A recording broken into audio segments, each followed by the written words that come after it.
We'll see how my shoulder's on the outside edge. I want your shoulder on the outside edge too. So bossy. Oh, so good. All right. And Graham, if you can, nope, Will, you were there. Outside edge. Haven't we talked about following instructions? Welcome to an all-new episode of Work in Progress with John Lane and Will Barfield. This podcast explores leadership traits under stress with a special guest each week. We use a simple and accurate OAD assessment to identify key personality traits or superpowers, as well as the shadow side, kryptonite traits that appear when we're under stress. As always, we'll have some pod banter, shameless plugging, and we'll even let our guests talk for a bit. Of course, no humble brags. Welcome to the show. Hi, everybody. Welcome to a brand new live post-COVID episode of Work in Progress. We have a special guest as always, Will. Yes. Okay, call the time. You went bug-eyed faster than any other previous episode. What happened? I was just trying to figure out what the COVID reference was. Oh, well, Graham was going to be on, a long time ago, maybe February. And then he came up with the COVID. And I think you're on your back pretty good, so would not have been a good guest. No, that would not have been fun No. for anybody, I don't think. And because we booked so far ahead, because we're so GD popular, that this is when we could get him on. So welcome to the show, Mr. Graham. We'll introduce you in a minute, but first, Yes, Bill and I have some banter. Yes. And actually, I thought keep of my eyes under control for you. I thought of two more banters as we got started. So one was the nice people at our software have invited me, not you, me, or us, me, just you, to do a live webinar. Interesting, right? And so you know what I'm going to do? I'm going to do candidate selection. And I'm going to try to figure out how to get a 2-hour CE program into 28 minutes. Nice. And good luck. Aside from your dashing good looks and your online presentation and production talents, what led to the invitation? I paid them. I mean, they're fans of the podcast. Yeah. Both right. Column A and column B. All of the above. Okay. I'm using a couple of weeks worth of banter, but I have an OG banter for us. I wrote about it on LinkedIn, but do you remember our guest, Sam Eiton? Do you remember the special guest? The who's next guest he was going to get for us? I do, and you've told me recently, and then I've forgotten again. That's okay. He could not track her down, Misty Wilson. That's right. And, oh my gosh, did I do this last week? Anyway, I don't care who's listening, but I found out that Misty is in the same co-working space as me, and I tracked her down, and she's going to be on the pod. So what's better than that? Yeah, you told me that she has a very lovely office. She does, full of hats. So she's super cool, and she's going to be a great guest. Lastly, I have to report, do you know the term dad bod? Yes, I have one. Yes, okay. Well, in the realm of dad bod, I have a sports injury, but it's from playing disc golf. And I might be the only person ever injured playing disc golf. What did you strain? Everything. My right knee, my right shoulder. I mean, you wouldn't think that not throwing something for 30 years and then going out and excessively throwing something with no warm-up would damage a body. But it would. But you exercise regularly on the Peloton. You do yoga. I don't throw stuff. Maybe a fit, but I don't throw stuff. And so then I went out and I do this, and I'm injured. Anyway, you got anything for us, or should we get going? No, I think that was a very good banter segment, and Graham remained mostly engaged, and I think we can now move on to him. I will just say this. If there was a thought bubble over his head, it would say something about examining his life choices. I'm here to listen and enjoy you two. I'm John Lane. I am Will Barfield. And we are a work in progress. Hello, Graham. Why don't you introduce yourself to whoever the hell may still be listening at this point?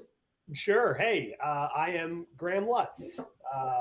background in neuroscience, currently studying psychology at Harvard. And I'm interested in the science of personal development. Wow. That is, are you a PhD? No PhD. Sorry. And I'll tell you quickly, if you'd like to know why I don't have a PhD. I do, since I brought when it you up. go to get a PhD, Yes. you necessarily have to get more and more narrow with your focus, right? So in neuroscience, that would be one very specific metabolic process within the brain. My interest is the exact opposite of that. The more I want to learn more and get wider and wider and wider with my perspective and the things that I study and talk about, right? I want to find disparate pieces of information and connect them in interesting ways. Oh, that's kind of cool. I just crushed a half a Domino's pizza after lunch, so that's how I'm getting wider. But nice. maybe those aren't the same. Okay, well, we've already had 2 PhDs on. Will, do you know who our PhDs are? Can you remember? Dr. Holly Sullinger. Oh gosh, 3 then. I forgot about Holly. Oh, then I need help with the other 2. Ken. Dr. Ken Rona. Ken Rona, and one of Raleigh's favorite, Dr. Spock. Sarah Glova. Sarah Glova. She was a doctor. Why didn't she ask to be called Dr. Glova? Yeah, she asked you to call her Mrs. Dr. Glova, but I just get to call her Dr. Glova. So 3 doctors. Well, I think your job on this podcast is to kind of keep us on the rails, and I think you're failing. And this is new? No. Okay. All right. And Mr. Purple's here. So, as everybody knows, every week we cover the topic of leadership traits under stress. Will, it happened again. Somebody came to me in the parking in the garage and they said, "Where do you get the leadership traits that you then put under stress?" And what do I tell them? That you bake them in a magic tree like the Keebler elves. Then what do I tell them? That we use OAD. And what does it Organization, Analysis, and Design, which is a fantastic, amazing, brief, easy-to-use survey. And the results help to unlock and define their unique superpowers. That's where it comes from. Yes. Beautiful. Not the tree. Beautiful. And is it hard to administer? No. It's easy.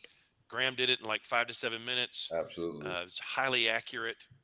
It eliminates social desirability distortions, and I won't get into why because I got too long-winded last week. Beautiful.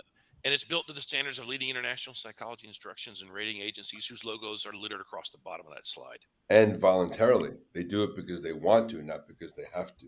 That means you can trust the data, and let's go see some of that fine data. So every week, this is how we get going. We talk about the OAD Leadership Style Matrix. This is a simplification to let people begin to learn about OAD. We like to talk about generalists or specialists. Then we like to talk about people who are socially oriented or technically oriented in their communication style. Will likes to describe me as how? You are a socially oriented generalist in the builder quadrant, and you are a negotiator. And you are? A technically oriented generalist, which puts me in the architect quadrant, and I'm a developer. And our friend Graham is? Shockingly, another builder, socially oriented generalist, but I don't know which one of those he is. He's a negotiator.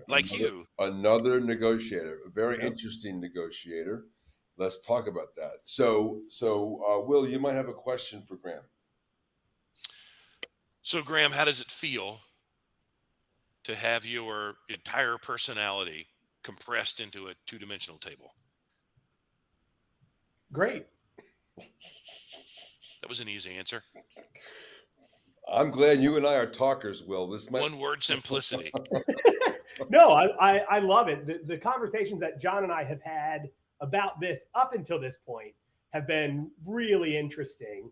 And I think a cool mix of validating and thought-provoking. Good. Right? So, some things that we've talked about already about this that just feels like, oh yeah, okay. Yeah, that's me, and that makes sense, right? And that feels good. I've always thought that, but it's good to see some data behind it. Well, as someone who studies the human condition and enjoys the data, what did you think about the balance of speed versus accuracy here? In terms of what? How quickly and easy you were able to take the assessment versus the depth, value, and accuracy of the output. Yes, great question. I actually had that specific thought when taking it, because I've taken lots of these things, right? We've all done the Myers-Briggs, and we've all done the things at work that take an hour to go through. And more often than not, the output is like, it kind of feels like the weekly astrology thing in the newspaper, right? After an hour and a half of dealing with all these answers. But yeah, this was super quick. I think, you said 5 or 7 minutes. I feel like it was like 3 or 4 minutes that it took me. And it feels really accurate. I love that. I think as accurate as anything else in this realm that I've done. Beautiful. And I always say 5 to 7 minutes because I don't want people to rush because it's actually so quick. It was a great answer, Graham. John, I approve that Venmoing him the $20. We'll take it out of the account. All right, let's break it down. So as always, we go through, hang on.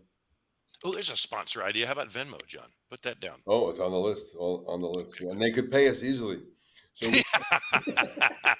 we talk about AEPD, assertiveness, extroversion, patience, and detail orientations. These are what we call relative traits. Why are they relative traits? Because where they stack relative to each other is what produces the particular trait pattern, in this case called a builder negotiator. So one of the things we see, and this is what we mentioned earlier, that yours is a little bit unusual, let's say. It's still a builder negotiator because your A is greater than your D, making you socially oriented. Sorry, making you a generalist. Your E is greater than D, making you more a persuasive, open communication style, so socially oriented. But usually that A is much further up. And so it doesn't really change anything. It just makes it the shape look a little different. So our friend Graham is a generalist. Interesting, you said this earlier. You are okay with ambiguity. You are venturesome. You don't need a lot of structure, right? You said your PhD, you have to go narrow. You don't want narrow. You want broad. That's exactly what a real strong generalist would say.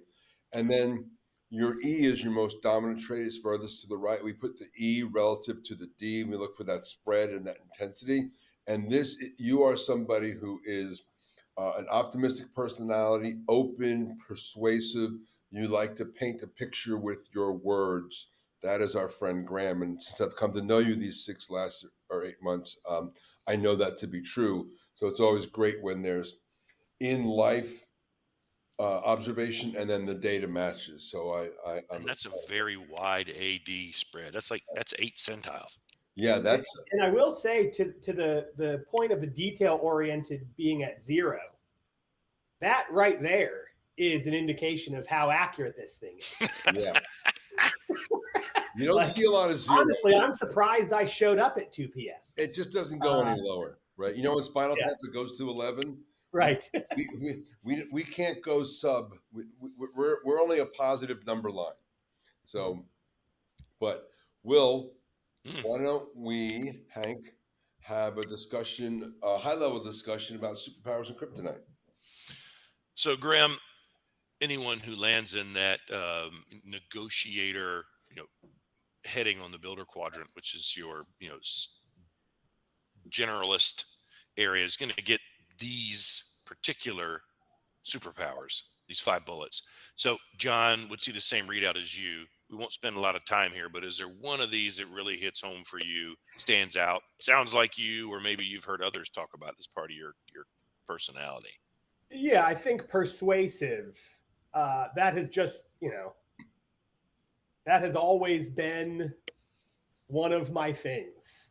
And it's kind of effortless. I think it's a mix of a lot of empathy that I have for people, as well as a mix of this ability to kind of see the big picture, right? So rather than being a specialist, right, the generalist bit, I think allows me to connect things, and then the empathy allows me to take those things and connect them to what people want, right? And so put that together and ends up being a pretty persuasive dude.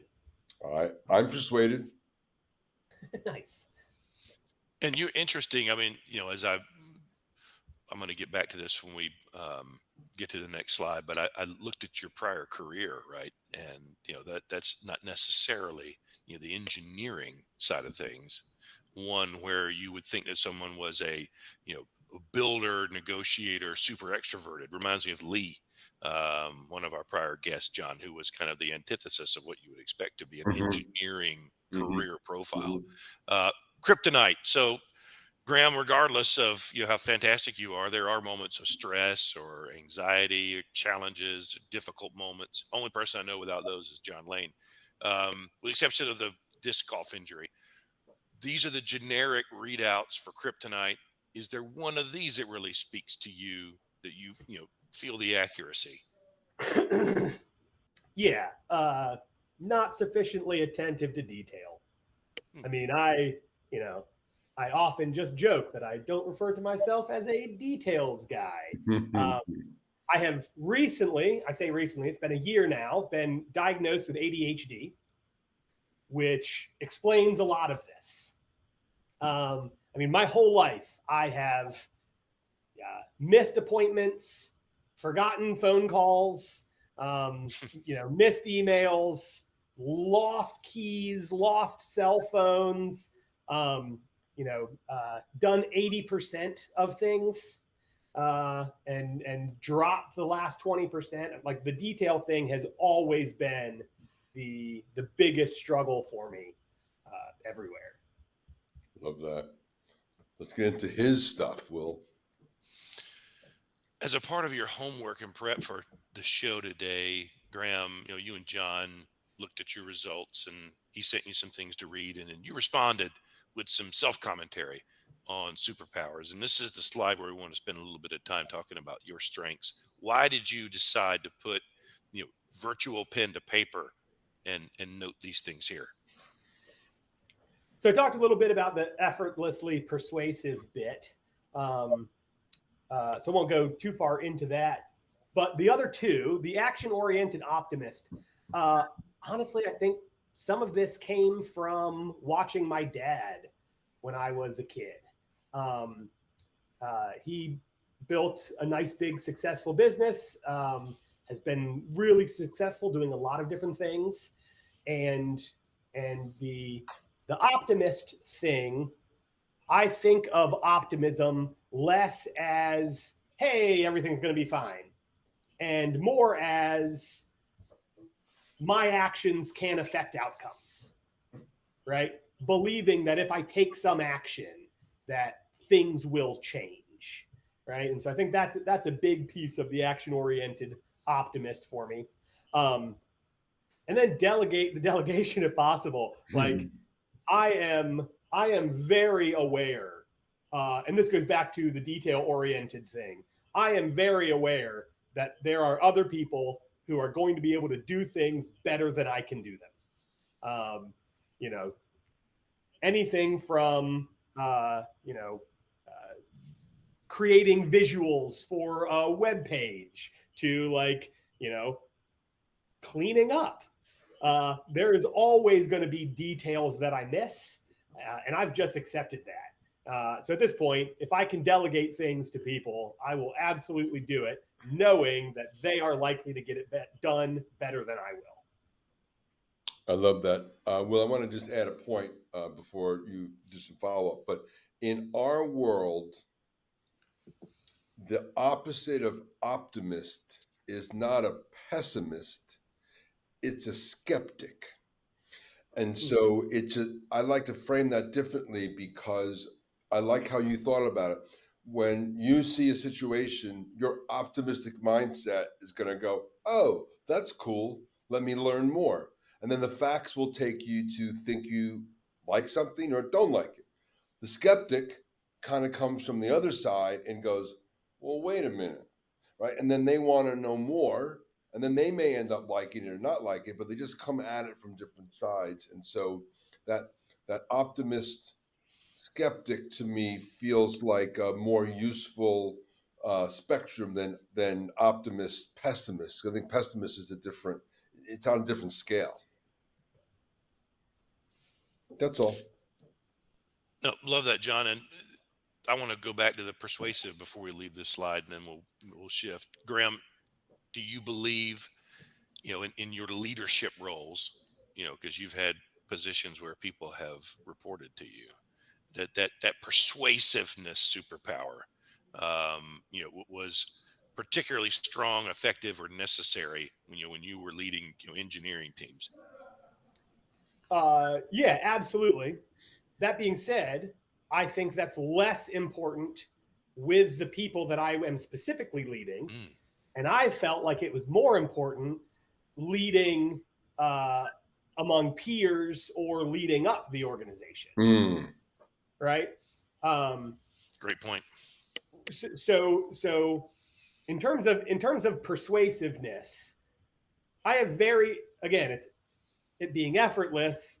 Like, it is not hard to get my teams on my side and rallying behind, a vision that I have or something like that. I feel like I'm pretty good at that.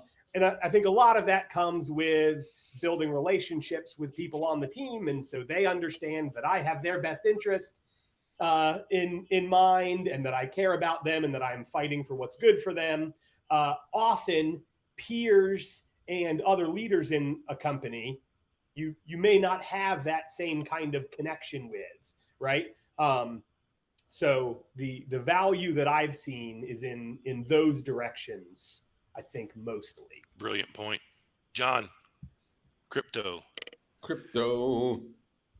Okay, Graham, same situation here. You picked a couple things and made some points. Let's get into them. Yeah. So the details thing, and again, I mentioned ADHD, which I can talk about all day. Let me know if you want me to dive into that.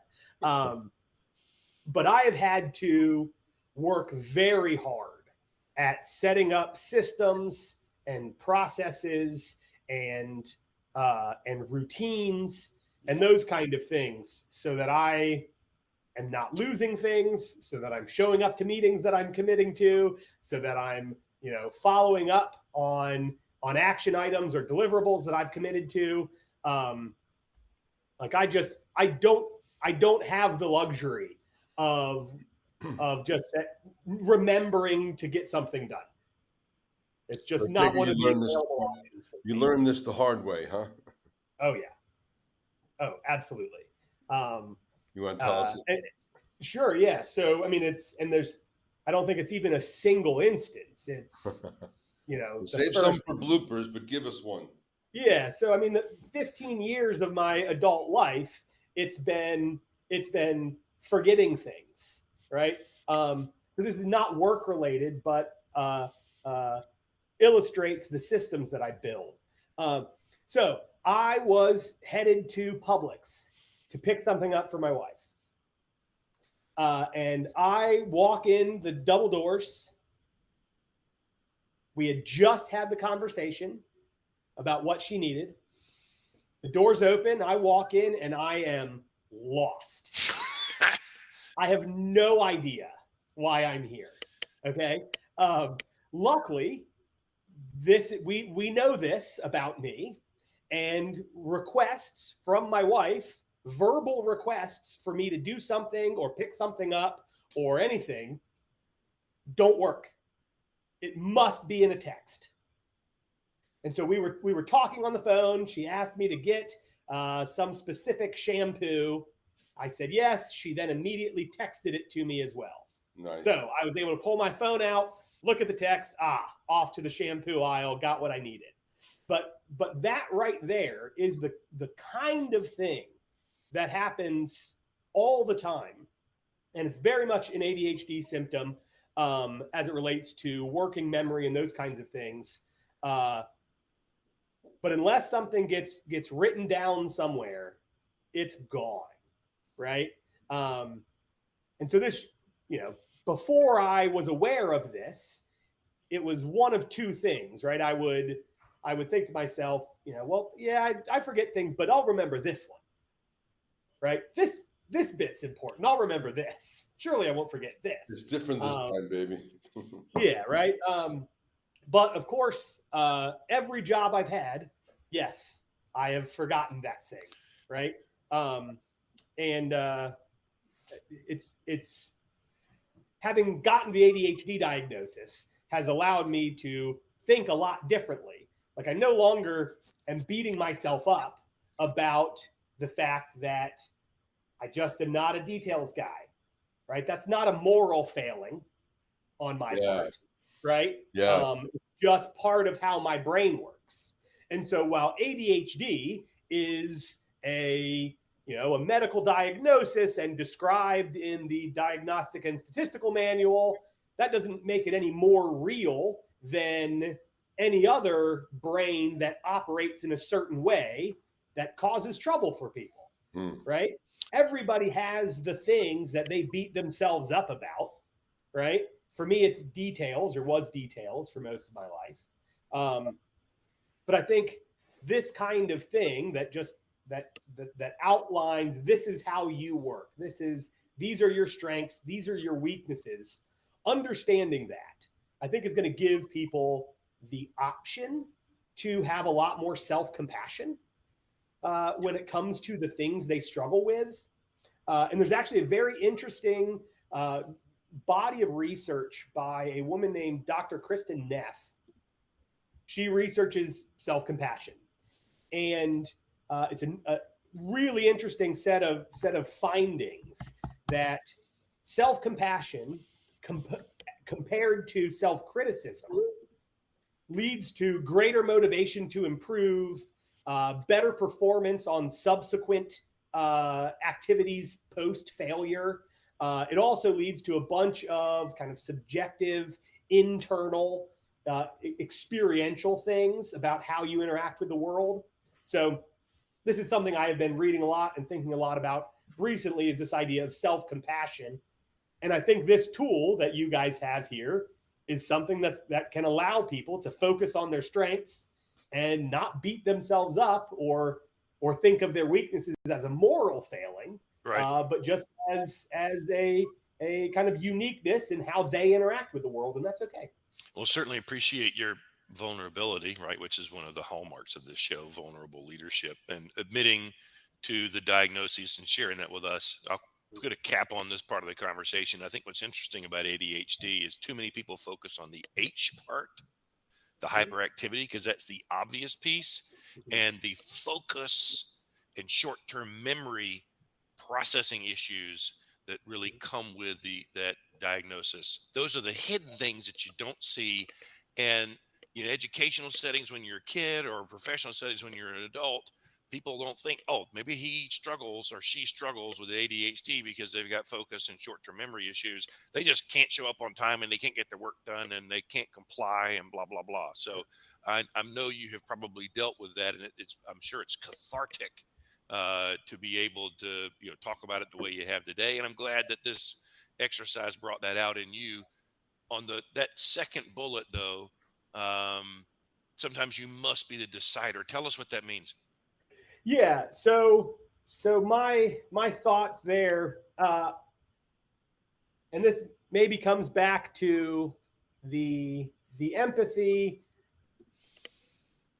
I tend to like to give people, so I like having autonomy. I care a lot about having autonomy in my work, in my life, and I care very deeply about providing that to others as I am able.